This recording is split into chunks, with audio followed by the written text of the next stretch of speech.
And Adam knew Eve, his wife, and she conceived and bare Cain and said, I have gotten a man from the Lord. So there's the first human being, Cain. It's like I told you that the Mesopotamians thought that mankind was made out of the blood of the worst demon that the great goddess of chaos could imagine. Well, the first human being is a murderer. And not only a murderer of his own brother. And so, you know, Old Testament, that's a hell of a harsh book. And you might think, well, maybe that's a little bit too much to bear. And then you might think, yeah, and maybe it's true too. So that's something to think about. I mean, human beings, you know, like, they're amazing creatures. And to think about us as a plague on the planet is its own kind of bloody catastrophe. Malevolent, low, quasi-genocidal metaphor. But that doesn't mean that we're not without our problems. And the fact that this book that sits at the cornerstone of our culture would present the first man as a murderer of his brother is something that should really set you back on your heels. And again, she bare his brother Abel. And Abel was a keeper of sheep, but Cain was a tiller of the ground. There you see a very old representation. There's Abel there, and he's got his sheep up on the altar, and Cain is bringing a sheaf of wheat. And I don't know exactly what's happening here with the blood, or it's a ray, perhaps. It's something like that. But the overall impression of the image is that something transcendent is communicating with this sacrifice. And you see, you think, oh, how primitive, you know, how primitive these people were sacrificing to their God. It's like, you know, those people weren't stupid. And this is not primitive. Whatever it is, it's not primitive. It's sophisticated beyond belief, because the idea, as I already pointed out, is that you could sacrifice something of value and that would have transcendent utility. And that is by no means an unsophisticated idea. In fact, it might be the greatest idea that human beings ever came up with. It's an answer to the problem that's put forward in the story of Adam and Eve, right? Because we became self-conscious, and then we discovered the future, and then we knew we were going to die, and then we knew we were vulnerable, and then we became ashamed, and then we developed the knowledge of good and evil, and then we got thrown out of paradise. It's like, that's a big problem. So what the hell are you going to do about it? Well, sacrifice. That's the hypothesis.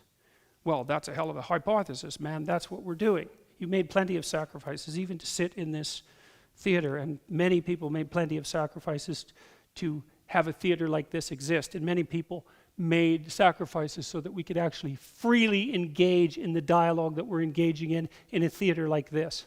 And so it's like all of this is built on sacrifice, and sacrifice bloody well better work, because we do not have a better idea. Sacrifice, what's the counter position?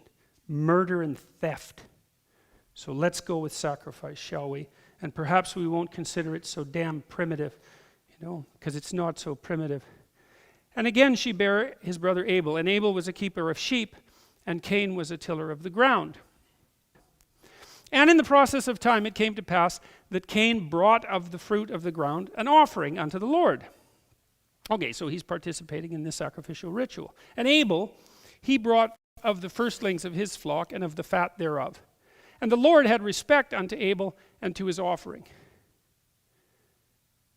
Now, you don't know why that is, and this is a built-in ambiguity, I think. Now, I think there's textual hints, but I'm not sure. Abel brought the firstlings of his flock and of the fat thereof. Okay, so what does that mean? Well, he brought it's a high-quality sacrifice. You don't know that Abel's sacrifice is low quality, because it doesn't say, you know, Abel brought God some wilted lettuce and then burnt it. He doesn't say that. But there isn't a sentence there that talks about how high quality Cain's sacrifice is. But in any case, the Lord had respect unto Abel and his offering. So there's a hint that Abel's putting a little bit more into the whole sacrificial thing than Cain. But there's also a hint that maybe God is just liking you a little better than he's liking him. And that's, I think, useful from a literary perspective, because there is that arbitrariness about life. You know, with my own children, for example, one of them has had, I would say, things come easy to him. He's lucky, fortunate, however you want to put it. He seems to be that sort of person. Whereas my other child is like, it's just like one horrible Job-like catastrophe after another. And it's so strange to see that, because as far as I can tell, the characterological differences are certainly not accounting for the difference in destiny. You know, the one child who's had so much trouble, I mean, as a child, was just a wonderful child. So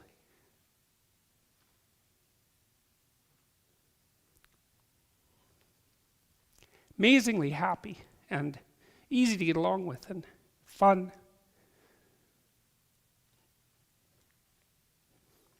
And had a terrible time of it. So, who knows what God's up to? But distributing fate equally certainly isn't one of them. And the Lord had respect unto Abel and his offering. But unto Cain and his offering he had not respect. And Cain was very wroth, angry. Wroth is a tough word.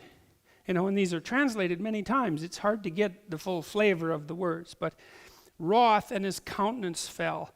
Well, to have your countenance fell, this is sort of up. To fall is to have it be heavy, depressed, for sure. Angry, for sure. Resentful, probably. Wroth, that's anger. So Cain is not a happy clam that his hard work is being rejected by God. Now that's worth thinking about, really. Because you think about how human that story is, you know. You're out there. Well, we could say you might be a useless character, and, you know, you're whining about how catastrophic your life is, and it's pretty much obvious to everyone around you and you that it's your fault. You just don't try. You don't wake up in the morning. You don't get a job. You don't engage in things. You're cynical and you're bitter and you're angry, and you don't try to help the people near you, and you don't try to fix up your own life, and you don't take care of yourself, and, you know, and then things go wrong, and it's like, well, really, what do you expect? But that doesn't mean someone in that situation will just say, well, that's okay, I deserve it, and they'll be happy about it. They won't. They'll be absolutely bitter about it and angry. But, you know, put that aside for a moment. There are people who seem to struggle very forthrightly, let's say, and still have one catastrophe after another happen to them. And so there's no easy answer in this story.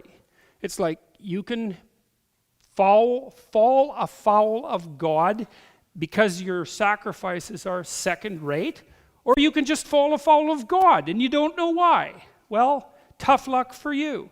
And then what happens in either case is exactly this, almost inevitably.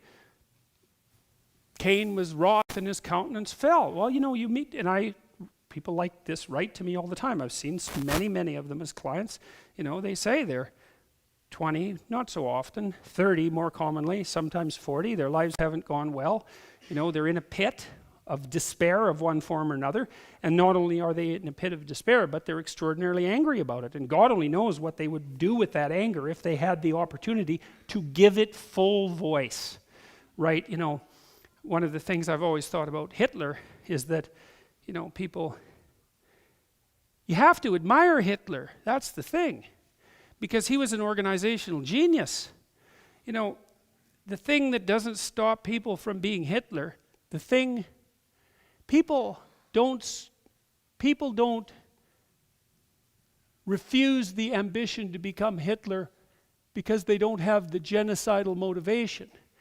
They don't follow that pathway because they don't have the organizational genius. They've got the damn motivation.